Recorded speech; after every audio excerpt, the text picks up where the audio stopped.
Welcome to the Cup of Joe Wrestling Show. Cup of Joe Wrestling Show? With Joey Harris. A podcast for the wrestling fan on the go. So take your favorite beverage of choice and join Joey as he takes a look at some of the biggest shows on the WWE Network.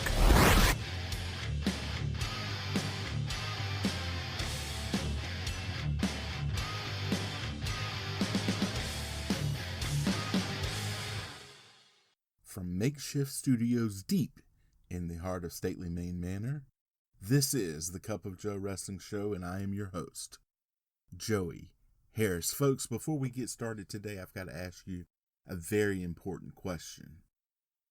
How many chuggers do you put before the choo-choo? Now, I know that this argument and this question has raged off and on the internet for the last year and a half, but I just have to know. For me, it's 6. Chugga, chugga, chugga, chugga, chugga, chugga, choo, choo. Now, my wife's family all say 4. I've heard as many as 10. I've heard as few as 2. This is driving me crazy. I say, and what is natural to me, is 6 chuggers before the choo-choo. And I'll tell you something else. My wife has a side business. She's a teacher by trade. She has a side business of selling clothes from this service called Poshmark. You can find it online, and there's an app, and she does really well on it. She has something that she shares called her closet. That's where everything that she has for sale is. And I share her closet about twice a day, sometimes 3 times a day. And when she sells something and packages it up, I take it to the post office. Well, she's away for the weekend in an area where there's no cell service. So I was put in charge of the entire Poshmark empire. And it is difficult. There's about 18 things you have to do just to make an offer to someone to buy your stuff. And I just wasn't getting it. It's hard. I liked it when I just shared and sent things to the post office. Now you got to click somebody's picture, then you got to click their picture again, then you got to switch to sell view, then you got to add a bundle to their thing, and then you've got to make an offer, and then you've got to give a discount on shipping, and then you got to send them an offer, and then she wants you to comment on the thing with "Welcome to my closet," and this and that and the other. And I finally sold something. I've been sending out this for a day now. I finally sold something last night. I think we got $4 or something on it, and that's a lot of work for $4. I made $4.25 in 1994 when I got my first job bagging groceries at the supermarket, and that wasn't nearly as hard after you got through the bread and the eggs and where they go, which is not with the milk and the canned goods, by the way. Just small tip. I know that baggers are a lost breed and they want the cashiers to bag things or the people to bag it themselves. And bagging is an art form, people. You have to be able to bag. You have to be able to bag correctly. But I digress in trade. So it's hard, and I am looking forward to her coming back because she can have it. I'll tell you that right now. And before I go any further, I just have to stop here for a moment and just acknowledge the passing of Road Warrior Animal. I was so upset when I saw that the other day. And I tweeted out a picture of him and Hawk. And they were just such a part of, I said my wrestling fandom, because I didn't become a full-time fan until 1991. I was 13 years old then. So I can't really say my childhood. But my wrestling fandom, absolutely. The Road Warriors were such a big part of it. I went as Animal one year for Halloween, by the way. I got the exercise shorts, the undershorts, like the compression shorts, and wore a pair of regular shorts over that. I think I had to have a t-shirt on. Then I put the football pads on, and my aunt painted my face like Animal. So I was Animal one year at a church Halloween party. I didn't win the contest, but what are you going to do? Rest in peace to Animal and the huge mark that the Road Warriors left on wrestling. Today we are looking at the Saturday night's main event from October of 1989 from the WWF. This was Saturday night's main event number 23 and was broadcast on NBC on October the 14th, 1989. It was taped September the 21st, 89, 31 years this past Monday as I record this on Sunday from the Riverfront Coliseum in Cincinnati, Ohio. Roddy Piper says he's got Haku and his manager Boobsy. Randy Savage and Queen Sherry say long live the Macho King and Jimmy Snuka. Better get ready for the kingdom of the madness. The Bushwhackers say the Rougeau brothers are going to get a licking. Ted DiBiase is with Zeus, and DiBiase says that Zeus is the $1 million insurance policy against Hulk Hogan. Now, I wonder if Lloyd's of London did one of those insurance policies. Yes, hello, Lloyd's of London? Yes, how can we help you? I'd like to buy an insurance policy. Do you want the money option, or would you rather have the Zeus? Give me the Zeus. Hulk Hogan says that DiBiase has millions of dollars, but he's got millions of Hulkamaniacs. I would personally rather have the money. Hogan says he and the Hulkamaniacs are going to stamp DiBiase and Zeus NSF. That's non-sufficient funds. He's saying that with one wrestling match, he's going to bankrupt DiBiase. Now, the power of Hulkamania is strong, but I didn't think it was that strong. We then go to our opening credits. Vince McMahon and Jesse Ventura welcome us to the 6th season of Saturday Night's Main Event. This was Jesse's last season as a host of Saturday Night's Main Event. Jesse does some topical humor, talking about Cincinnati being the gambling capital of the world in light of the Pete Rose scandal. Rose and Ventura will go on to be inducted into the same Hall of Fame class in the WWE in 2004. Check out Vince McMahon's look at the camera when Jesse's talking about this. They show the coronation of the Macho King Randy Savage.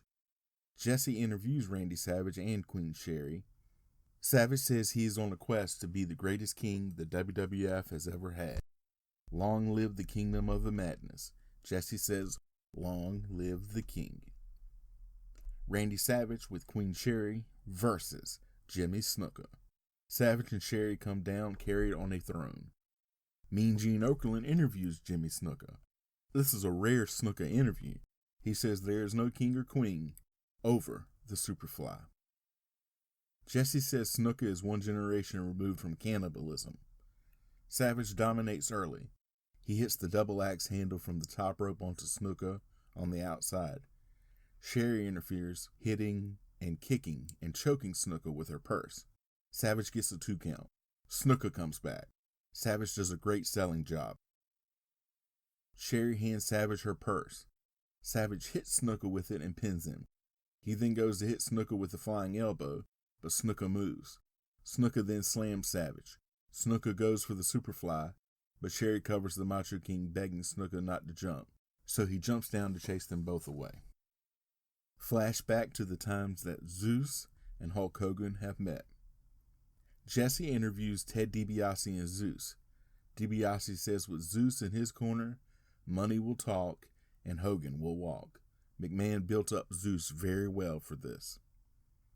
Mean Gene interviews Hulk Hogan.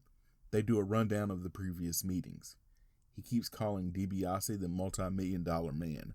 Hulk Hogan's going to multi-million-dollar man when talking about Ted DiBiase. It doesn't matter if it's 88, 89, 90, or even 93 when I talked about a few episodes ago on the first few Raws that I've been watching.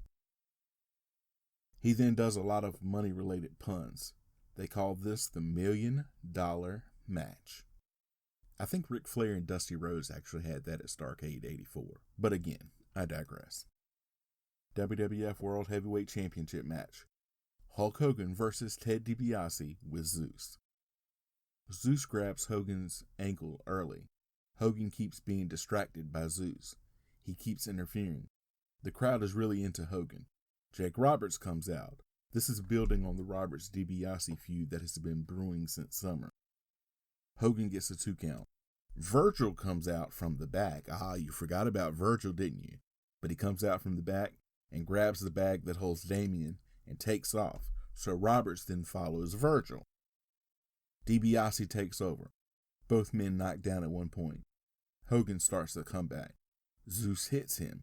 DiBiase hits a knee from the top rope, but Hogan kicks out of the pin attempt at 2 and comes back. Zeus comes in and holds Hogan for DiBiase to hit, but Hogan ducks and DiBiase hits Zeus. Hogan rolls DiBiase up for the pin. Zeus then wants a one-on-one matchup between himself and Hogan. DiBiase attacks Hogan from behind and tells Zeus to break Hogan's neck. Even for a late night time slot, this is still surprising coming from the WWF at the time. Zeus wrenches Hogan's neck. DiBiase then applies the $1 Million Dream to Hogan. Roberts comes back with Damien, so the heels bail. Flashback to the problems Rick Rude and Roddy Piper have had with each other. Jesse interviews Bobby Heenan and Haku. They say Piper is going to pay for what he did to Rick Rude at SummerSlam, and they are going to have fun doing it. Mean Gene interviews Roddy Piper. This is a typical Piper interview. He does a somewhat topical interview saying he's going to make Hurricane Hugo look like a summer breeze. Roddy Piper versus Haku with Bobby Heenan. Piper comes to the ring looking determined. Haku attacks before the bell, and they trade shots in and out of the ring. McMahon says it's a brawl, Piper style. Piper goes after Heenan at one point. Haku takes over. He misses a splash and Piper comes back. He wins after a belly-to-belly suplex. That's number 1 of the Heenan family, Piper says later.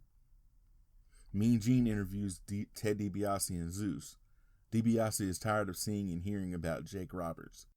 He says this time he will get the job done and get rid of Roberts once and for all. Zeus then says that Hulk Hogan won't have anything to be thankful for at the Survivor Series. Mean Gene then interviews Rick Martel and Slick. Martel says he carried the Strike Force team. Slick says they've got the manpower to get things done. Tito Santana versus Rick Martel with Slick and the members of the Survivor Series team that Martel is going to be on. The Twin Towers and the Honky Tonk Man. Jive Soul Bro is such a great song. Mean Gene interviews Tito Santana. He says actions speak louder than words when it comes to his response, but I'm distracted by the Tito Santana t-shirt he's wearing. It has the cartoonist picture of Tito on it, and there's something wrong with the hair. Santana comes to the ring alone when Jesse says that's a stupid move. Santana waves to the back, and his team for the Survivor Series comes down. That's Dusty Rhodes, Brutus Beefcake, and the Red Rooster. It's fun to see the Rooster and Dusty Rhodes together, knowing that those two had a problem with each other in real life. But, you gotta patch things up. It's Survivor Series time, baby. Santana has an early advantage. He gets an early 2 count. Santana hits the flying forearm, but Slick gets on the apron.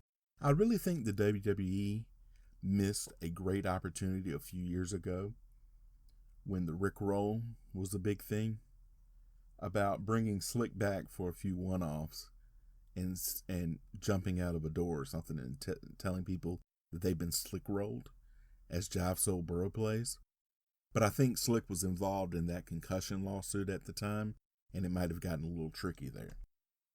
All the men climb up onto the apron. Another referee comes down and they restore order. Santana gets thrown outside.